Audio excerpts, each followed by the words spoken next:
Catherine Cornello, and I'm from Yorktown, Indiana, and this is my audience.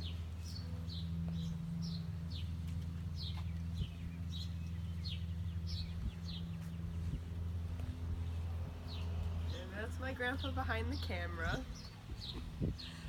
Did you know that Yorktown, Indiana actually used to be a tourist destination, and we actually used to have a resort here, but now we're just a small town.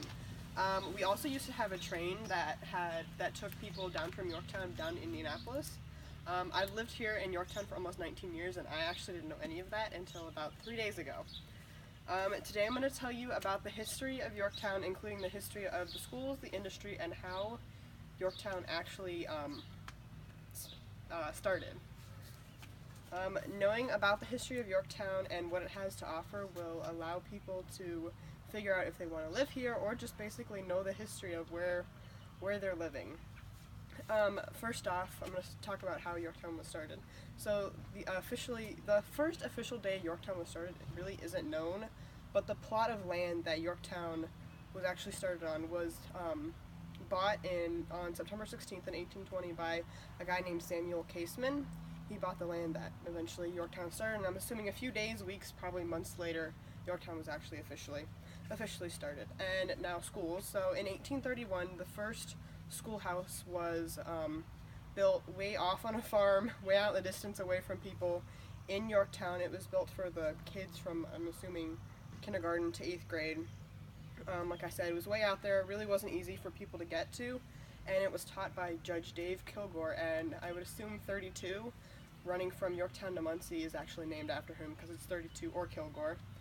And then after a few years, they had around 600 students that were actually enrolled in the school, but only 300 of them actually came to school. I'm assuming the other 300 of them had to stay home, had to help with chores, or I'm assuming farm work, because farming was a big thing here.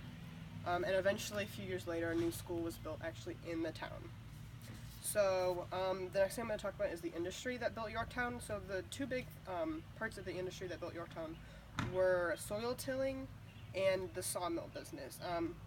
So soil tilling is basically part of farming. Soil tilling is when the hard compacted ground is actually ground up and moved around, because over the winter things get hard and they get pushed down, and this allows for the plants to have a better chance of actually surviving, and actually the roots going all the way down.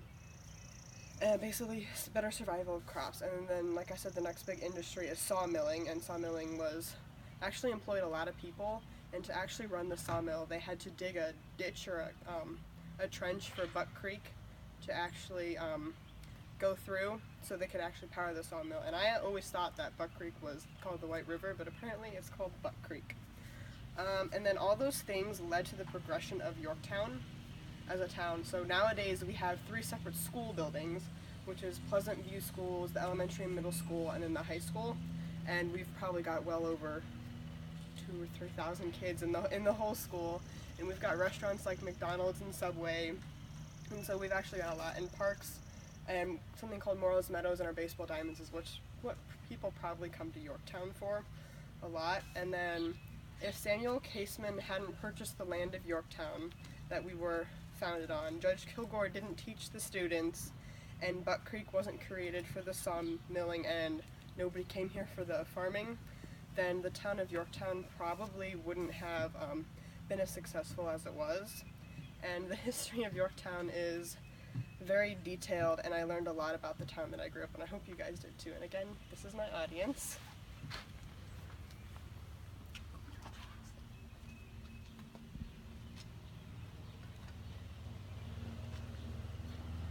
Thank you.